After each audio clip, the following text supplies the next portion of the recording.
Welcome to the DJ Mac podcast series with me, Darajan McGann.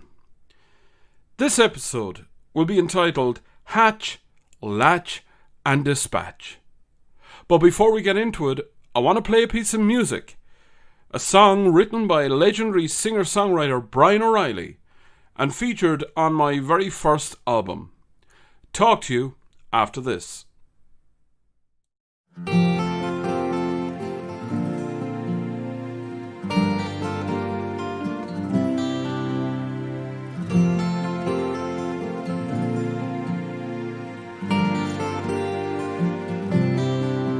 I saw Jesus today in the city, there on the street all alone. He looked so sad and lonely, standing on the pavements of stone. He smiled as I came closer, but I saw the pain in his eyes. I wanted to stop and to help him, but I just kept on walking by. Does he always know where I'm going? Does he really know where I've been? Will he always be there before me? And will I always walk away from him?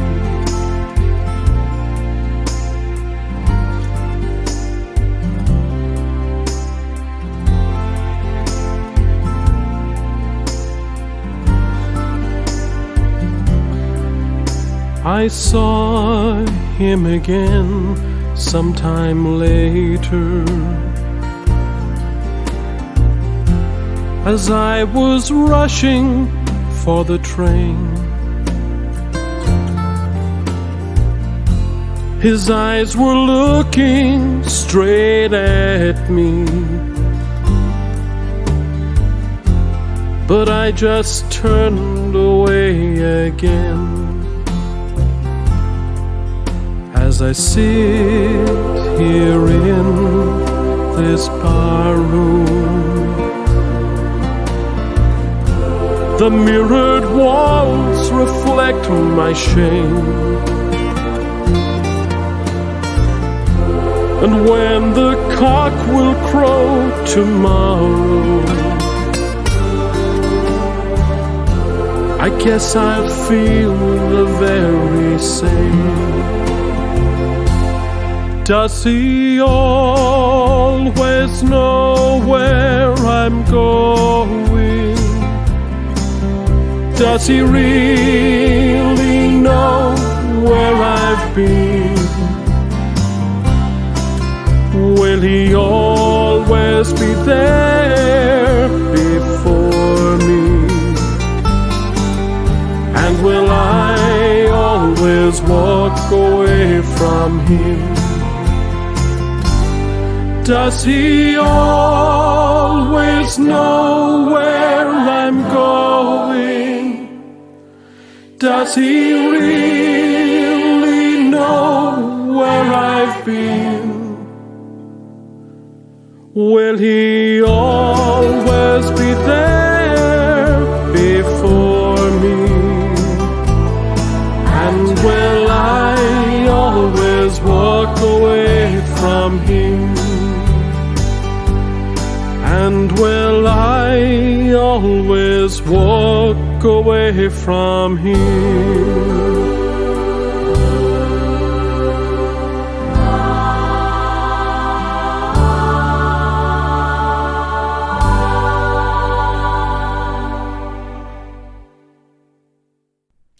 and that was the song I Saw Jesus Today, first written and recorded by legendary singer-songwriter Brian O'Reilly of Loudest Whisper fame.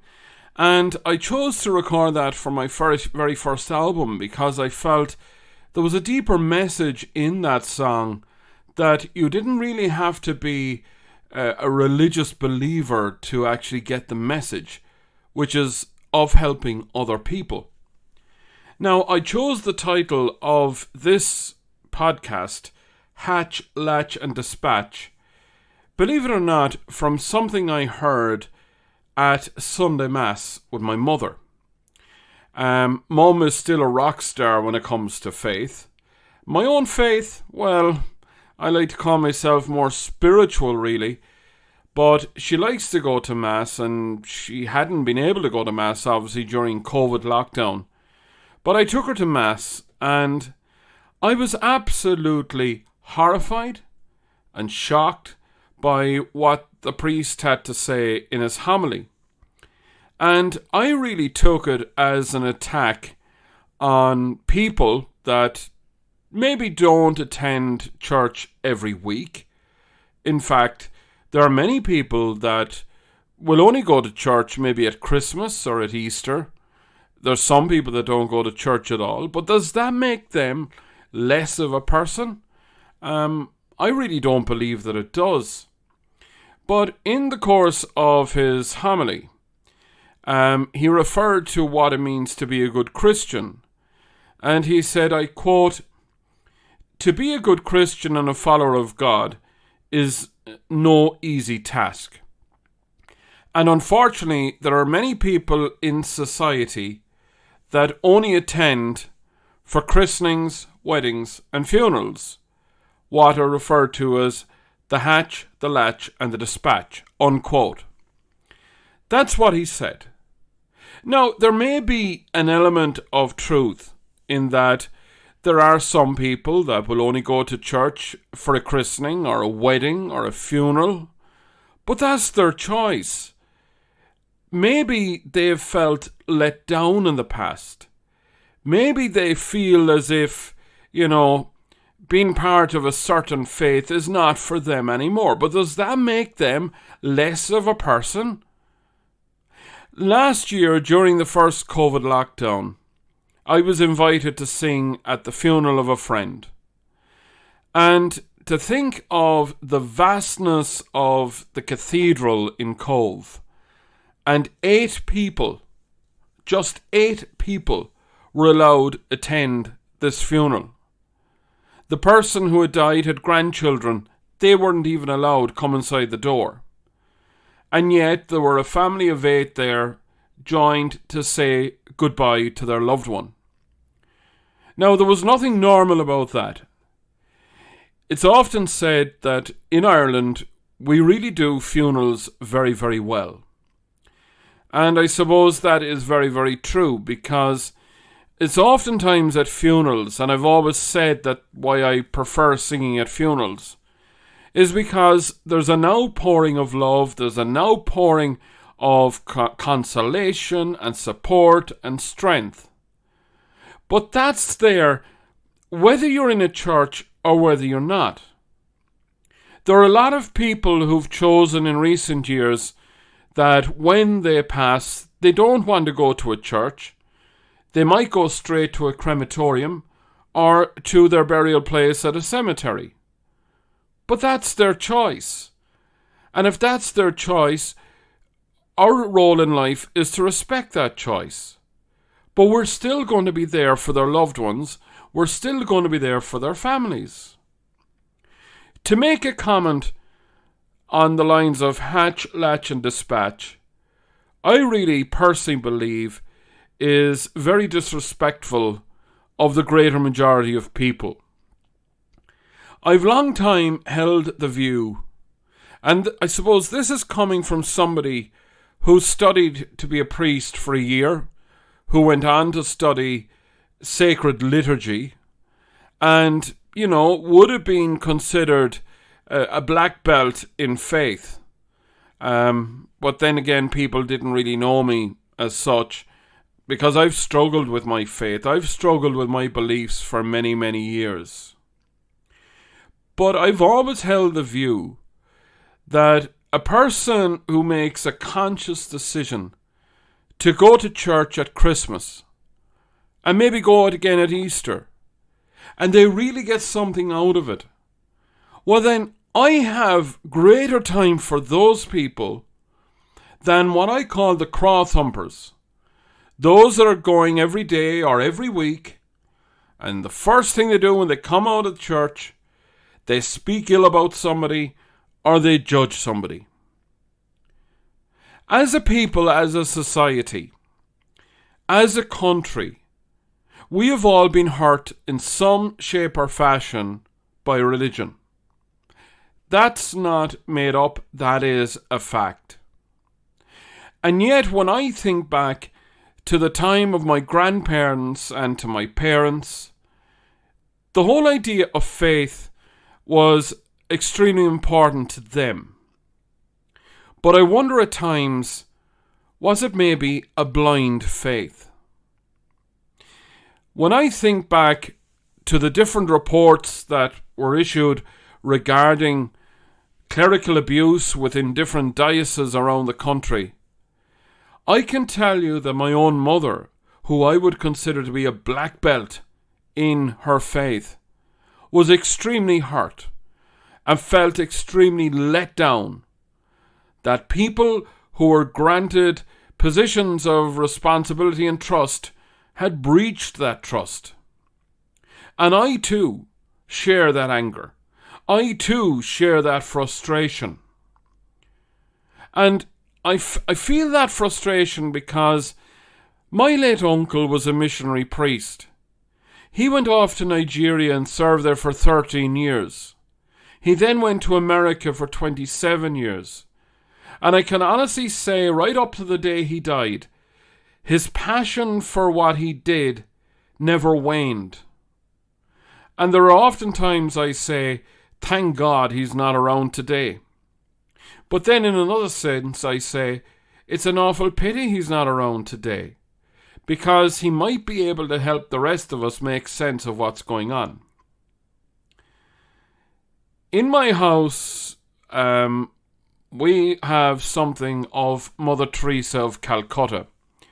You see, when she was in America back in 1985, she visited the parish of my uncle, and she gave my uncle the gift of a set of rosary beads to give to his mother, which were passed down to my mother. Now, many things have been said about Mother Teresa, and I'm not going to get into that right now.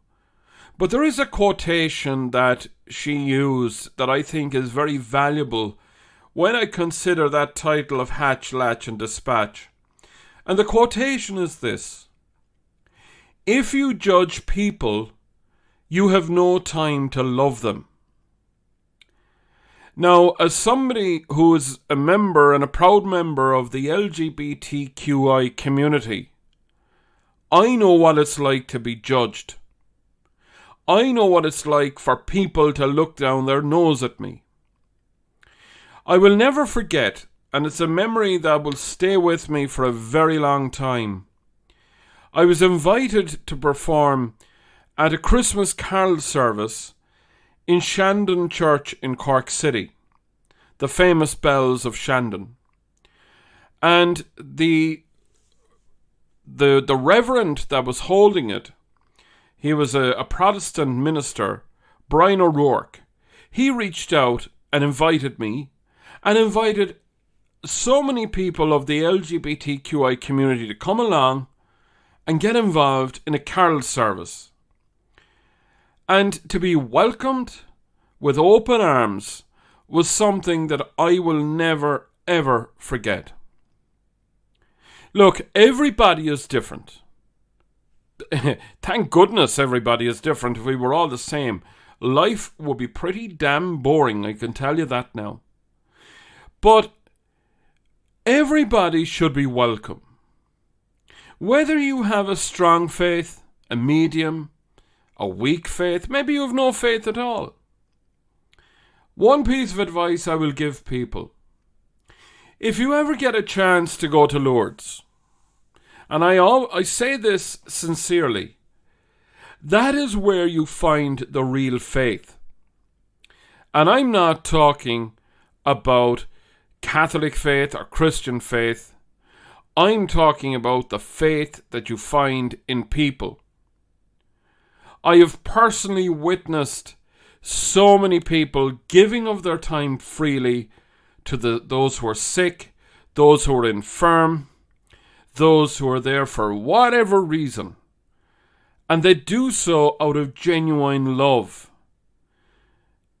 I can recall going down to the baths in Lourdes, and I hasten to add, I didn't stay there long, lads. I had to get out of there. But I saw people of all walks of life and none, and nobody was there to judge them. So why should we be judging people today? Being part of a community, and being part of a community that is founded on love and mutual respect, maybe there is a place in a church for that. Or maybe there's not. But if we really want to welcome people into a church and into going to different services, well, I challenge those that are leading these services not to be standing on the pulpit in judgment. I personally felt offended today by that term, to hatch, to latch, and to dispatch. Nothing could be more hurtful than that. My challenge to everybody in society is, whether you have faith or whether you don't, whether you have spirituality or whether you don't, whether you believe in heaven or whether you don't, we all have to believe in each other. And we all have to believe in our capacity to love. Sometimes it's not easy. In fact, oftentimes it's hard. I know what it's like to find it hard to love at times. For years, I couldn't even love myself. But as we move forward into this summertime, and hopefully some good weather, let us take time out not to judge each other and not to judge ourselves. If we can do that, well then, there may be a role in our lives for having some form of religious background. If you believe in religion, that's your choice. If you don't, that's your choice too. Thank you for joining me on this podcast. I hope it doesn't appear as if I'm preaching, because that's the last thing I want to do. Oh God, no. But I just felt that I needed to address this because it was really, really on my craw. Let's not be judging each other. You know, there's so much goodness in this world, and equally there's so much badness. I know what I choose. I choose the goodness. Until next time, this is DJ Mac saying, take care for now. Mind yourselves, mind each other. Thanks for listening. Please leave a comment. Let me know what you think. And if there's anything else you'd like me to cover, please let me know that too. But until next time, this is DJ Mac signing out and saying bye-bye for now.